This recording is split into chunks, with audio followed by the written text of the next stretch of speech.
Suppose this with 26/11 and India's response or whatever it was, we came very close to war at that time as well. And now with Operation See, Sindoor, in where we were, 26/11 on the flip, see now what's changed? I'll tell you. In 26/11, you won global sympathy, and yet you were not able to act. So in 26/11, you could argue that you had lots of global sympathy with you. Yeah, with that high bichara. Correct. So you had lots of global sympathy, but what did that global sympathy lead to? It led to a series of other actions thereafter. Yeah. It emboldened the Pakistanis to believe that they could get away with it.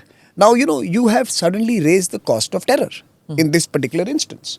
And I mean, that's another conversation we must have at some point, because, we have now decided that an act of terror Is an act of war. is an act of war in certain instances. Yes. Obviously, when people move across the border and they come and perpetrate certain action, it is considered to be a state action and not a non-state action, which also means that we have to rethink our own preparedness for this new normal that we are trying to create. Yes. Which means that are we investing in the inventories that are required to be in this state of in this new state of The new normal. of engagement, right? The new normal that we are talking about.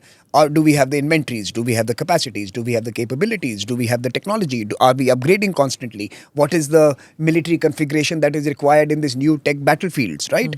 Are there basically, do we have to reconfigure our personnel and have operators who play the tech game well and not necessarily the one in fatigues, right? So we have to really rethink our military configurations, our inventories, and our state of play as we engage in it. And I think that's a big question.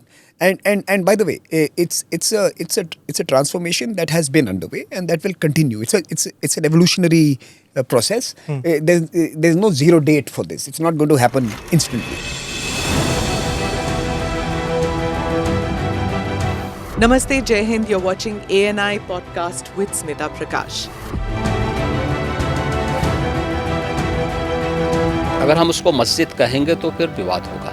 The issue is टूटा है क्या भारत? 400 पार का मतलब ये है कि संविधान खतरे में है. क्या हम लोग ये निर्देश देते हैं कि फला को गिरफ्तार करके जेल डाल दें? वही तो कह रहे हैं सब. ये बेबुनियाद निराधार आरोप. सच्चा सुनना चाहो देखो स्मिता प्रकाश ANI.